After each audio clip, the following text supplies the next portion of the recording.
Hello friends, welcome to Sri Stars. இன்றைக்கி நம்ம பார்க்க போகிறது பூண்டு பொடி. இது வரைக்கும் நம்ம சேனலை சப்ஸ்கிரைப் பண்ணாதவங்க மறக்காமல் சப்ஸ்கிரைப் பண்ணிவிடுங்க. அப்போ தான் நாங்கள் போடுற அடுத்தடுத்த வீடியோ உங்களுக்கு நோட்டிஃபிகேஷன் ஆகும். பூண்டு பொடி செய்ய தேவையான பொருட்கள்: பொட்டுக்கடலை, பூண்டு, கல்லுப்பு, வரமிளகாய். இந்த 4 இருந்தால் போதுங்க, பூண்டு பொடி தயாரிச்சிடலாம். வாங்க எப்படி பண்ணுறதுன்னு பார்க்கலாம்.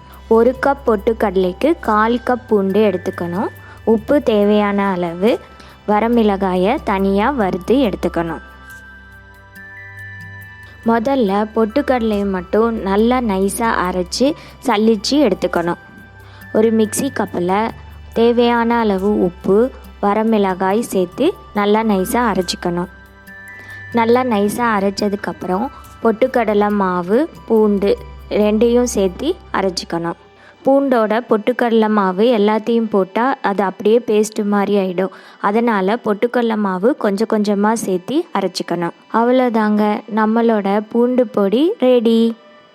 இதில் பூண்டை நம்ம வேக வைக்காமல் வறுக்காமல் அப்படியே சேர்த்துறதுனால அது உடம்புக்கு ரொம்ப நல்லது. குறிப்பாக பிபிக்கு ரொம்ப நல்லது. உடல் செரிமானத்திற்கும் பூண்டு ரொம்ப நல்லது. டெய்லியும் இந்த பொடியை சாதத்தில் சேர்த்துக்கிட்டா உடம்புக்கு ரொம்ப நல்லது. சூடான சாப்பாடில் கொஞ்சம் நெய் போட்டு இந்த பொடியை சேர்த்து சாப்பிட்டா செம்மையாக இருக்குங்க. மறக்காமல் ட்ரை பண்ணி பாருங்கள். எப்படி இருந்ததுன்னு கமெண்ட் பண்ணுங்கள். தேங்க்ஸ் ஃபார் வாட்சிங்.